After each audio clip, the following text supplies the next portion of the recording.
very much, Mr. Speaker. Tomorrow, the 29th of March, had long been trailed as the brilliant Independence Day of the Brexiteers. It was the day that they trumped for 2.5 long years. And it turns out that actually on the 29th of March we're going to be here in the House of Commons because the European Union demands it. The humiliation of Brexit would seem to be very complete indeed, Mr.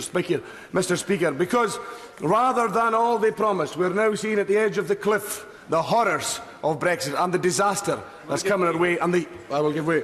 I thank my honourable friend for giving way. Does he agree with me that it seems that the government's tactics have gone for vote for the deal or it's no deal, then vote for the deal or it's no Brexit, then it's vote for the deal or there's no recess, and now it's vote for the deal or there's just no going home at all? And actually, the solution for those of us stuck in the big Brexit house from Scotland is to become independent and get out of here.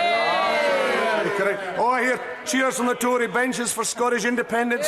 Is that a first? Is that the benefits of Brexit coming to us finally? Do the member for Perth and North Perthshire want to intervene?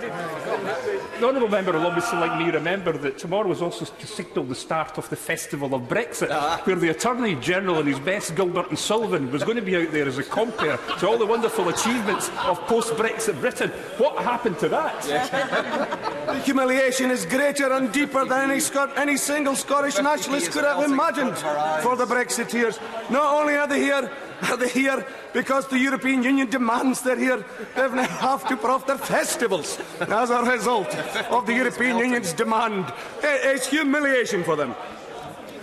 I'm extremely grateful. Since this is, Mr. Speaker, a sitting of the House motion, would it be in order for my honourable friend to list the things that perhaps we could debate, as opposed to this fixed-up motion that the government has brought forward with 10 minutes' notice?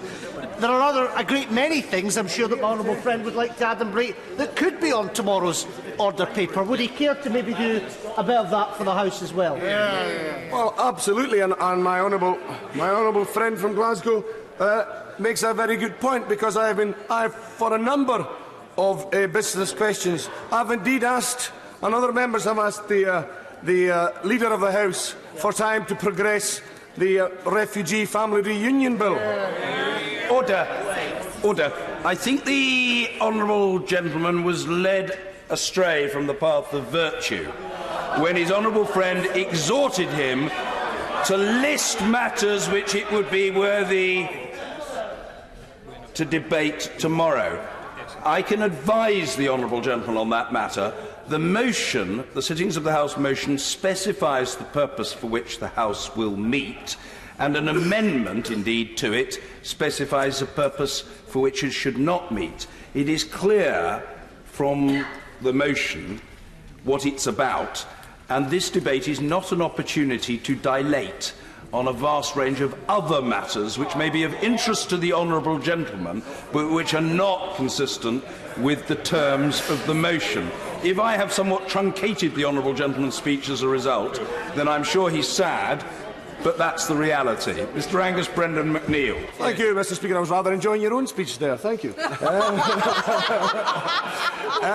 think I would just maybe finish up just to underline the humiliation that is the House of Commons turning up to be present on the demand of the European Union. Is I wonder if the 50 pences might be getting melted down tomorrow, Mr. Speaker, and turned into something a little more useful. God bless you.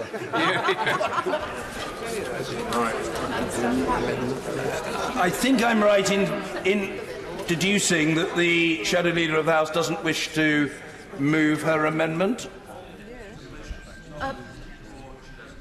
Mr. Speaker, I'd understood from the Leader of the House that that was accepted and we don't need to move it formally. I haven't heard it myself, but I think that is right. And the Honourable Lady has been reassured and therefore she's content.